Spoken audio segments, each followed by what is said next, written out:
har doim bu bilan bog'lanib qolishni o'zi sizga qolaversa bundan nima deydi, hozir ko'pchilik ham shu bilan bog'lanib qolganda, sal agar o'zgarsa demak bizda butun aholini qo'li o'sha sun'iy intellektchilar qo'liga bo'lib qoladi bunday olib qaraganda o'zi aslida. Shuning uchun buni boshqacharoq nima qilish ham borda ustoz qabul qilishi. Bu siz ijobiy tarafini aytyapsiz. Ijobiy taraf. Xo'sh, salbiy jihati shunaqaki, bolalarni ma'lum miqdorda bilim olishiga qiyinlashtiriladi. Keyingi savolim sizga ustoz.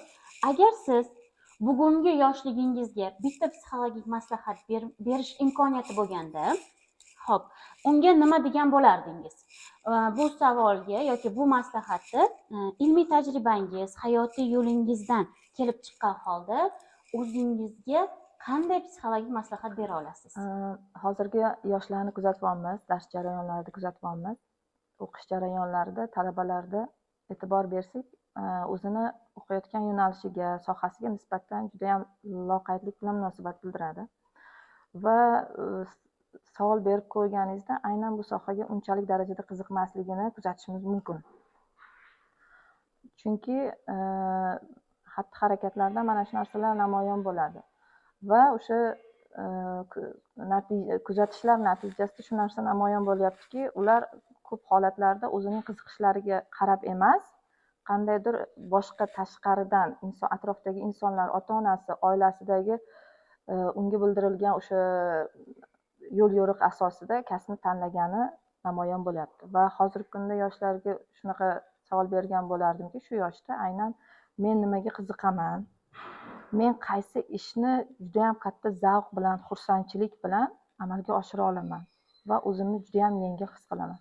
Chunki baribir inson hayotini ma'lum qismini o'sha kasb bilan bog'liq, sohasi bilan bog'liq jarayon tashkil etadi.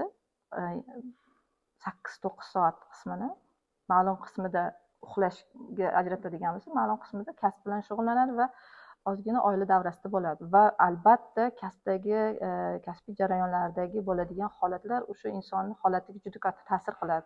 Shuning uchun ham albatta kasbiy tanlov juda ham muhim hisoblanadi va hayoti davomida bu narsa insonga juda katta ta'sir qiladi. Chunki u kasbida, o'zini yaxshi ko'radigan sohasida xursandchilik bilan, zavq bilan ishlamas ekan, u albatta ishdan keyin kelib oiladagi holatlarga ham, oila a'zolarining kayfiyatiga ham bu narsa ta'sir ko'rsatishi mumkin.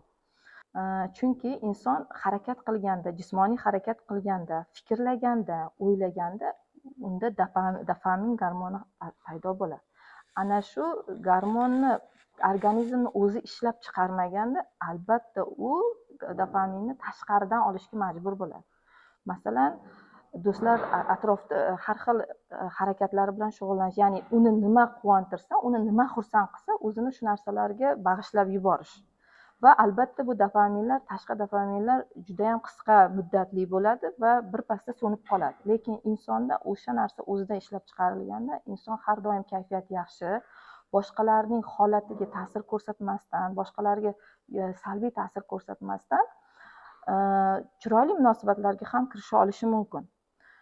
Va mana shu qaysidir ma'noda shu yerda raqamli texnologiyalarni ham misol keltirishim mumkin. Ko'p holatlarda hozirgi kundagi yoshlarda dopamin vazifasini sun'iy intellekt bajaryapti. Sababi o'zida sal narsaga stressga tushsa yoki qandaydir holat paydo bo'ladigan bo'lsa, birdaniga shu telefonga yopishadi.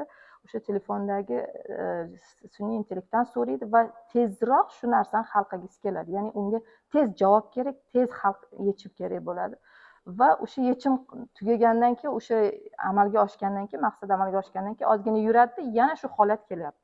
Ya'ni miya fikrlamayapti, anglamayapti, idrok qilmayapti. Nima uchun menda bu vaziyatlar bo'lyapti, men nimani yechishim kerak va keyingi bosqichga o'tishim kerak degan fikr uyg'onmaydi va inson doimiy tashqi bog'liqliklarga ulanib yashayveradi. Boshqa insonga bog'liqlik kabi. U ichkilikbozlik ham bo'lishi mumkin, sigareta bo'lishi mumkin.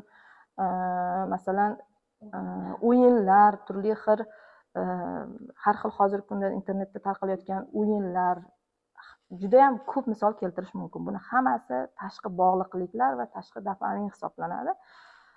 Albatta bu narsalarda agar inson o'zini o'sha sohasida o'zining qiziqishlari bilan shug'ullanayotganda juda ko'p holatlarda bu narsalarga chalg'imaydi va o'zining maqsadi sari harakat qilayotgan bo'ladi. Yana bitta narsani aytib o'tgan bo'lardim. Yana bitta savol, yillarga, masalan oylarga, yillarga, 10 yil, 15 yil, 20 yilga kerak bo'lsa strategiyalar tuzishni maqsad qilishini aytgan bo'lardim. Chunki strategiya bor, miya yo'lni ko'radi va o'sha yo'l xaritasi orqali harakat qiladi. Yo'l yo'q, xarita yo'q, inson qaysidir harakatni amalga ham oshira olmaydi va hech qachon qilayotgan harakatlari harakat qilavergani bilan natijasi bo'lmaydi. Chunki bu savolga juda ham ko'p uchraymiz. Ko'p harakat qilaman, lekin natijasi yo'q. Chunki yo'l xaritasi chizilmagan, tayyorlanmagan, natijadan xabar yo'q va albatta natijadorligi ham, samaradorligi juda ham past bo'ladi. Harakat qilaman. Juda qiziq va o'ylovli savol hisoblanadi bu. Endi yoshlikka men agar o'sha 20 yoshga qaytib qoladigan bo'lsam, o'zimga shunday savol bergan bo'lardim. Demak, o'sha yoshlik davrida mana hozir Zuhra xonim ta'kidlab o'tdilar. Strategik maqsad yo'nalishlarning o'sha davrda men tomonimdan belgilab olinmaganligi. Qisqa shaklda buni belgilab olganligimiz va shu bilan birgalikda to'g'ri, hammada oilaviy sharoit har xil holatlar bo'ladi. Turmush o'zini mushi bilan, o'zini tashvishlari bilan inson har tomonga harakat qilib, har tomonda o'zini ko'rishga, o'zini o'rnini topishga harakat qiladi. Lekin aynan 20 yosh bo'lib qolganimda men o'zimga aytgan bo'lardim. Savol bergan bo'lardim. Birinchi navbatda tilni yaxshi o'rganib qo'ying. Ikkinchisi, hozirgi zamonaviy texnologiyalar bilan xomahang birgalikda hamqadam yurish uchun harakat qilgan. Orqada qolma. Chunki hozirgi zamon shu narsalarni har bir kadrdan, har bir insondan talab qilyapti. Biz bunga javob berishimiz kerak. Xo'p, 22-asr avlodi qanday bo'ladi? Agar yuqorida men aytib o'tgan hozirgi holatlarga biz tayyor bo'lmasak, javob bermasak, ularning biz savollariga javob bera olmaymiz. Ularga biz yo'l ko'rsata olmaymiz agar orqada qoladigan bo'lsak. Shuning uchun harakat bo'lish kerak. Intilish, o'rganish, amalda qo'llash, malaka ko'nikma bilimlarni egallab olish. Agar men o'sha 16-17 yoshga qaytib qolganimda, bizda imkoniyat bo'lgan, o'zimiz maktabimiz ingliz tiliga ixtisoslashgan bo'lganda ham o'shani o'qimaganmiz-da. Hozir mana bolalarimga ham aytamiz, o'qi deymiz, til bilgan yaxshi deymiz, qiynalmaysan deymiz. O'sha paytda mana yoshlarimiz 16 yoshda ham erga tegishgan, qiynalishmagan. Hozir 16 yoshda erga bering qizlarni, ajrimlar ko'payib ketgan. Hamma narsani yoshlarimiz o'ziga o'radi. Nima ko'p eng yosh hozir tug'ilayotgan chaqaloqlarimiz ham cherepnoy davleniya bilan ko'p tug'ilyapti. O'sha ona homiladorlik davrida ko'p stressga uchraganligi, ko'p qo'rquv bo'lganligi. Hozir mana bolalarni ancha bundoq hisoblasangiz, ancha-muncha bolalar kasalda endi. Ekologiya ham yaxshi bo'lmagan o'sha paytda. Hozir ekologiya yaxshi bo'ldi. O'sha payt ekologiya yaxshi bo'lgan 16 yoshli ayollar ham masalan moslashib ketgan hamma narsaga. Ko'p yoshlarni bir-biriga solishtirish kerak emas-da. Ko'p mana solishtiramiz, "Ana mana qilibdi" deb. U ham shunaqa qilib ko'rgisi keladi. Agar men 16 yoshligimga qaytib qolsam, o'zimga qanday maslahat berardim? O'zimga birinchi o'rinda rejalashtirish kerak bo'lgan narsalarni o'rganardim. Chunki hayotda bu narsani juda kech tushunganman. Hozirgi kunda tushunaman-ku, lekin agar men 20 yoshimda yoki 15 yoshimda bu holatlarni yaxshiroq tushunganimda, balki boshqacharoq Shohida paydo bo'lgan bo'lardi. Chunki hayotda birinchi navbatda o'zi kelajagini tuzayotganda rejalashtirish kerak ekan. Bu rejalar kun rejasi ham, yil rejasi ham, umrdagi ketayotgan rejalar ham bu hammasi rejalashtirilgan asosda bo'lishi kerak ekan. 16 yoshimda bo'lganimda o'zimga qanday psixologik maslahat bergan bo'lardim. 16 yoshimda bo'lganimda o'zimga Shohida, san har kungi kun tartibingni tuzgin. Qaysidir kun tartibingni tuzganda uni kechqurun yotishingdan oldin sarhisob qilgin. Nimalarni uddalading-ku va nimalarni uddala olmading bugun.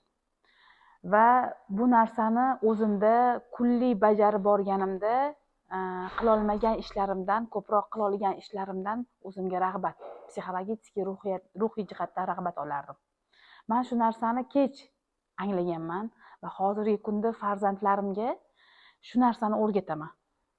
Kunlik uyqudan turganingdan keyin albatta bugungi kunlik rejangni tuz va bu reja bilan reja asosida yur. Bu insonni o'sishiga ham, kamchiligini aniqlashiga ham va kelajakda to'g'ri fikrlashiga ham olib keladi. Va bu narsa farzandlarimizda albatta kerak va o'zimizni ham kun tartibimizga rioya qilishimizni nima deydi, bir kattagina bebochasida kirib kelish bebochasi. Shu uchun aytardim, tilga ko'proq, bundan ham ko'proq tilga e'tibor bergan bo'lardim. Ikkinchidan, she'riyatga e'tibor bergan bo'lardim. She'riyatni juda ham yaxshi ko'raman. Yaxshi ko'rgan shoirlarim ko'p. Ko'proq she'r yodlagan bo'lardim va hayotni shu bilan anglagan bo'lardim. Anglaganimda ham chuqurroq anglashga harakat qilgan bo'lardim. Hali kech emas, menimcha davom ettirsa bo'ladi bu narsalarni, lekin bundan ham oldinroq boshlaganimda edi, bundan ham ko'proq yutuqlarga erishgan bo'lardim deb o'ylayman. Ushbu suhbatimizni ustozlar ko'rishi mumkin, ota-onalar ko'rishi mumkin. Aytmoqchi bo'lganim, masalan, men ham 16, 17, 18 yoshga qaytib qolganimda, masalan, bir 24 soat bo'ladigan bo'lsa, bitta sutkamiz kerak bo'lsa, o'sha 24 soatni ham rejalashtirilgan bo'lardim. Masalan, ma'lum qismi uyquga ketadigan bo'lsa, qolgan uyqudan tashqari qismlarni har bittasini rejalashtirgan bo'lardim. Va o'sha ota-onalarga ham aytib o'tamiz, ustozlarga ham farzandlari bor hozirgi kunda katta bo'lib kelayotgan, nima qanday xatti-harakat bo'lmasin, qo'rqmasdan, xato bo'lsa ham bajarib ko'rishga harakat qilgan bo'lardim. Xatomi, noto'g'rimi, chunki hech qaysi masalan natijalar xatolarsiz bo'lmaydi. Biz ko'p holatlarda qiladigan xatoyimiz xatolardan qo'rqib harakatni qilmasligimiz hisoblanadi. Farzandlaringiz ham qaysidir yo'lni tanlamoqchimiz, siz qo'rqasiz ko'proq, farzandingiz natijaga chiqa olmasa-chi. Harakat qilishiga, shu narsani qilishiga imkoniyat bering. Albatta u sizga o'sha siz kutgan natijaga ham kela oladi. Va mana shu narsani aytib o'tmoqchi bo'lgan bo'lardim. Hamma bildirgan fikrlar uchun rahmat. Bugungi podkastda ishtirokingiz va o'zingizni bildirgan foydali fikrlaringiz va maslahatlaringiz uchun minnatdorchilik bildiraman. Podkastimizni bugun shu yerda tugatamiz. Keyingi agar bu podkastimiz yoqsa, yana davom ettirish istagi bo'lsa, yana sizlar bilan ko'rishaman degan umiddaman.